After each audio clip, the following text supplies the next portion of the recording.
Hey Zen fam, I've got a really good one for this video. What you doing? Get out of here. Go on.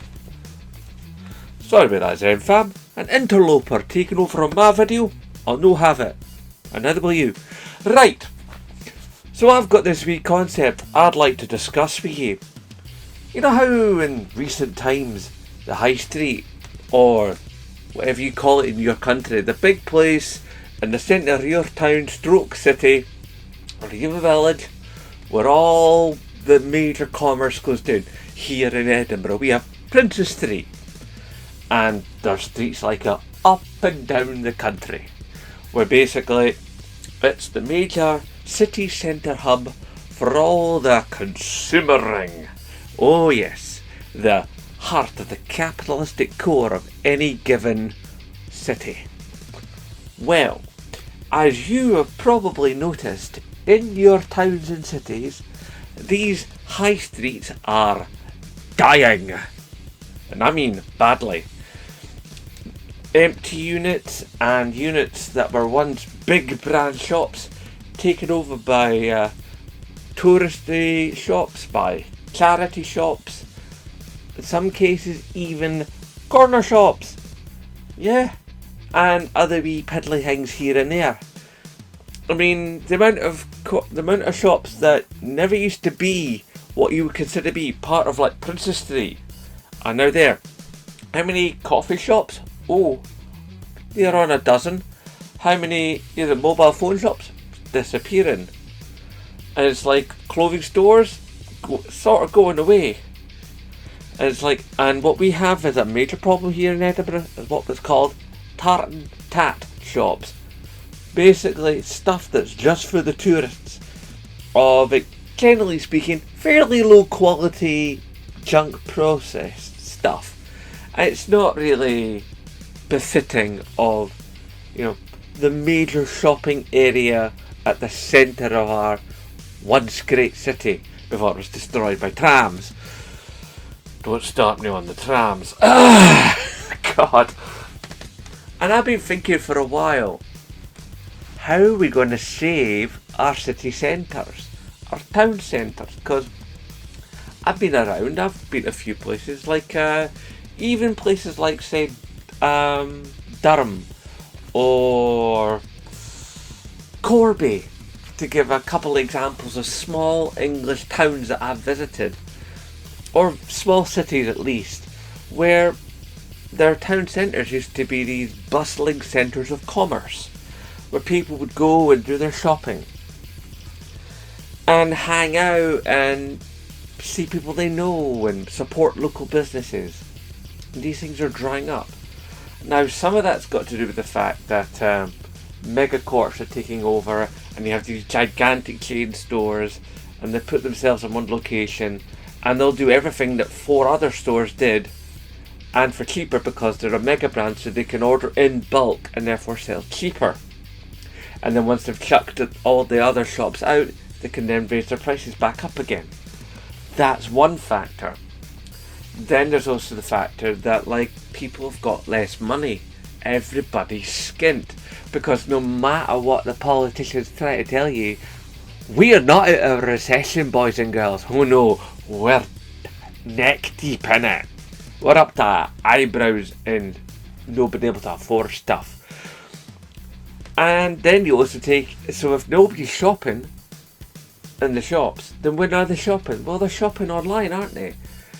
I mean, more and more people are going through like eBay and Etsy and Amazon and Timo and a bunch of other websites and apps on their shopping on their phones, going, oh, I fancy that. Oh, that'd be nice.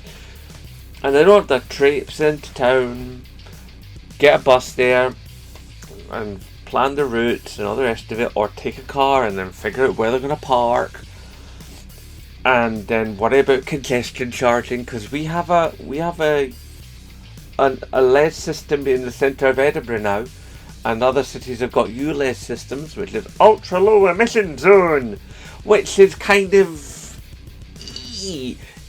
I can see what they're trying to do, but it's also having negative effects. Because yeah, okay, it's lowering air pollution in the city centre, but then people are just like driving around the city centre trying to find places to park. So while they're parking and they're idling and that, they're still producing emissions, and that's just, they're just moving the problem, and then they're just annoying people, and they're not really doing anything to promote people to get electric. But then, even when they do get electric, then people will go, well, I've got an electric car, but I'm powering it from a fossil fuel power station. So we need to have more kick over to like solar, wind and wave and all the rest of it. But, yet again, I'm digressing. So, how are we going to save the high street? And I had a thought about this. If the shops are disappearing, and the shops are disappearing, the restaurants disappear because no one will be going. Because no one will have jobs. Because if no one has jobs, then no one will have the money to go to the restaurants or taking over the spaces that some of them have taken over on our high streets. And I think I know how to bring it back. We make the return of the arcade. Yes! Now I know you're going to say, some of you older members of the Zen family, you're going to be good. Zen! Whoa, whoa, whoa, whoa, whoa, whoa, whoa, mate. Whoa, whoa. Arcades died at the beginning of this century. They had their high point in the 80s and 90s. But during the early years of the 2000s, they basically just whittled away and died. Yes, arcades as we knew them are gone. But when you look at stuff like barcades, prepaid arcades, and virtual reality arcade experience places, oh my hairy Jesus, are those places doing nicely. I mean, we've got like NQ64 that's here in Edinburgh, it's in Glasgow, it's in Birmingham, it's in Manchester, it's in Liverpool, it's in London. I think there's one in Cardiff. Those are places that are doing well. Then you take into account other smaller places like Glasgow. You've got like I forget the name of it. It's this wee arcade place that does arcade. That's it. I forgot the name of the arcade because it's called Arcade. Anyway, and that's a small place in Glasgow that's actually gotten bigger in the last couple of years since they bought new premises. And the new premises because they needed it. So basically, you go there, you have a bit of ramen, you have a bit of Japanese food, you order some snacks or drinks, and you play slightly modern and retro video games on old systems. And of course, you go to a barcade like NQ64 and you play on retro systems and old arcade machines. And the fact of the matter is, you go to any given bowling alley, there's still new arcade machines being produced. Not as much as it used to be, but it's still something that's happening. So if we got arcade machines, and we got pinball machines, and we got consoles and retro consoles and VR, then some sort of mix of two or all of those things, or any mix in between of these particular disparate areas of gaming, you put them in a premises. You give people sort of like a card at the door, sort of like a plastic card you use for getting in and out of your work. You know, if you have a swipe card system, and it be coded to stop working after, say, an hour, 2 hours, 3 hours, 4 hours, however long you want to spend in the arcade. And like just the arcadey section alone, you could have one for if you have a VR section. Obviously, you cost that differently, and you put different cards for that, and so on and so forth. But then people don't have to worry about carrying change and remembering passcodes and stuff. They just buy a card at the till, go in, beep their card on the machine, and play on the machine. You know, open up the machine, or even all the machines are just open anyway, and they just play. However you want to do it. But basically you pay a flat fee at the door and go in and have fun. And these high street arcades could really be what revitalises what the high street was always meant to be and what we used to think of the high street. I mean, here in Edinburgh, whenever back in the 90s I wanted to say to somebody, aye, I'll meet you on Prince Street, we'll have a muck about, we'll see what's going on, and we'll hang out for a wee while and all the rest of it. Meeting point would always be, aye, I'll see you at the John Menzies.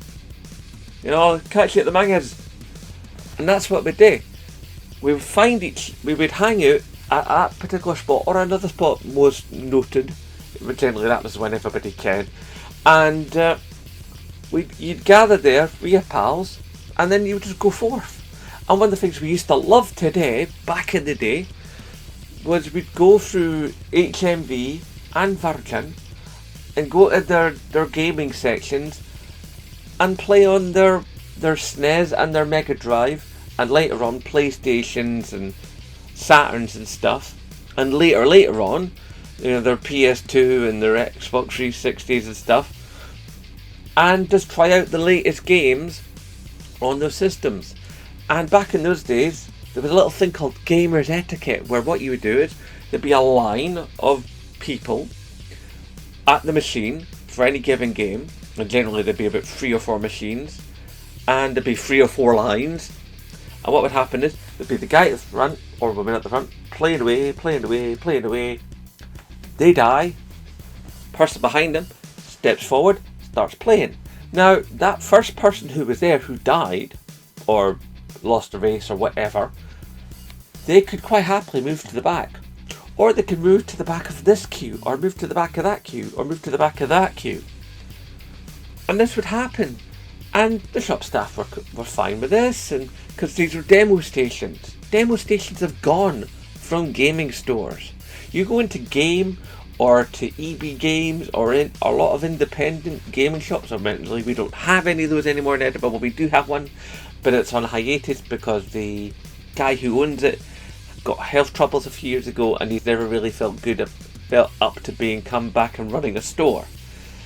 And I did want to do a video about him, but he wasn't up for it. Anyway, so this would be a thing, you know?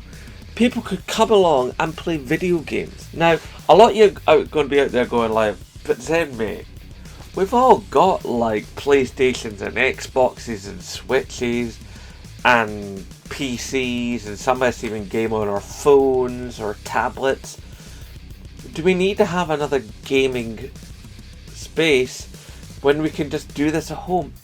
Yeah, you can do it at home, but have you ever been to a convention where there's a gaming zone? What's it like? You know what it's like if you've been there, and if not, you've probably seen footage on this channel from when I go to gaming conventions. Those gaming sections are mobbed. Absolutely mobbed.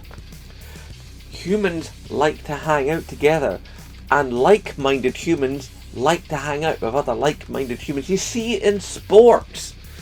Sports fans, yeah, they could watch the match at home, but being there together, all of them, that's probably one of the things that makes sports fans most happy, is being in that place with those other sports fans, being there in their camaraderie of their common shared interest. So we had places where like we could go, where like say there was a room over here that was all full of retro systems, and then there was another room which was another area which had modern systems. You know, like say about 4 or 5 PlayStation 5s, 4 or 5 Xbox Series X's, 4 or 5 Switches, and then another place for like PC gaming, place where like a bunch of proper arcade machines, and I mean proper arcade machines. None of your sort of like plastic shells that happen to have a few dozen ROMs in them. I mean like the original units. And even have space for things like Prop Cycle and Top Skater and Alpine Racer and Crazy Taxi and the Star Wars pod racing game full-size unit. We actually sat in the pod racer. And like Afterburner 360, we're in that pod that goes upside down and up there. Whoa! Stuff like that. Make it special, make it interesting, make it somewhere people want to go. Have a place where, like, you know, like in the back there's a large area. I can think of a few places in the centre of Edinburgh which have tons and tons and tons of space, like in the back. That was like for instance, there used to be this bar on Bread Street called Stones, and when I was going there as a young metalhead in the 90s, only half of it was ever used, and it was massive. There was another half outside these two back doors. I saw them swing open once, and when the door swung open where the staff went through to get like supplies for the bar, it was mostly empty, and it was just as big as where we were. And this place was not small. Oh no. I mean, it would easily pack in about 200 or so metalheads on a Friday, Saturday night, all there drinking, doing whatever it was they're doing, waiting to go out, waiting for the clubs to start. Because people like to get their drinking in Scotland, much as I'm sure they do in other countries. Well, let's face it, we Scots feel like what we call a swally. So, a place like that, you could separate that into a bunch of sections. You could have one of those VR experience places. If you've not seen them, you must have done though. If you're a gamer and you're on Facebook or whatever, then surely you've seen those videos where there's people and they're running around these big empty spaces, and there's markings on the floor, and there's things on the walls, and there's sort of like cameras in the ceiling and centres sort of like in the walls as well, and people have got like weapons and like either sort of like make pretend melee weapons or make pretend guns, and they've got like VR helmets on, and they've got like like the sort of balls that like the motion cap guys wear, so that they can detect where they are in the space, and people can be together playing a game together with virtual headsets on, and like holding weapons and stuff, and feeling the full immersion of being in an environment, because we're in an environment, being in an environment together, group play. And that's one of the things that's missing in modern gaming. You hear guys like my age and women my age who are gamers and will often lament about how we don't really go around each other's houses anymore and share a couple of pads or even 4 pads for multiplayer and split screen and just have a rare old time. We don't really get to do that anymore, which is a shame. I mean, I remember back in my old flat, I used to have my big couch. I had this mad couch where I called it the Gouch couch because I could sit right back on it, and my ankles would just about touch the edge, and I could get 5 of my mates on that couch, and we would sit there of an evening. We would game for hours. You know, they'd come round like about 5-6 o'clock, and we'd be there till like 11:30, 12. Some of the guys would have to get buses, taxis home or night buses or whatever. But like there'd be about 4 or 5 of us on that couch, passing the pad, and the banter would be flying, there'd be snacks had. We were just having a rare time. And that's one of the things in gaming that's missing right now. Yeah, we can play together online, but it's not the same as being there, and the camaraderie of the group, as I said before, with the sports type thing. And, just that being there together is just something else. And that's one of the things that, like, the recent events of a couple of years ago sort of taken away from us, and we're slowly bringing it back, but we could do more. More can be done, and more should be done. I mean, these VR arcade experiences are definitely the way forward. So I think that maybe even a little bit of government funding for, I don't know, like cultural bodies or something. Somebody needs to come out and like bring in a place where like you can go and you can play arcade games, you can play retro games, you can play modern games, you can play PC games, you can play pinball if you wanna, you can play VR in groups or alone. You could even have a bit where like there's an eatery bit where you could get like, you know, someone could flip in a few burgers, like get a drink, come back, have some more game. Make a day of it, or even just a good afternoon.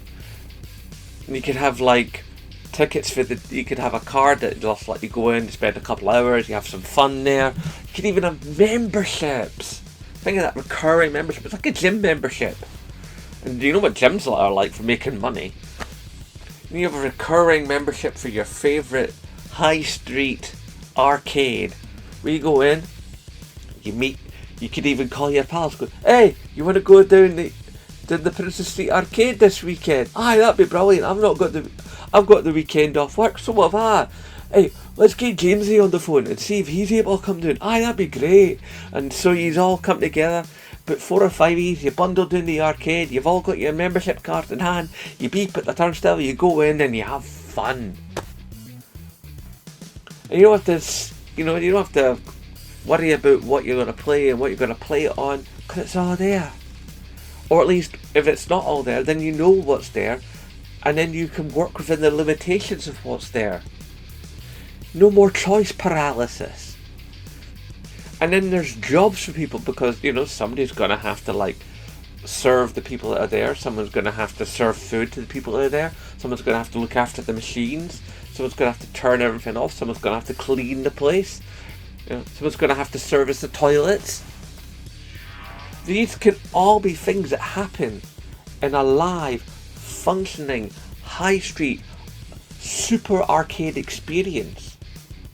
We could even have like late night sessions where like gaming movies could be shown on a big projection screen, or hired out for parties and stag do's.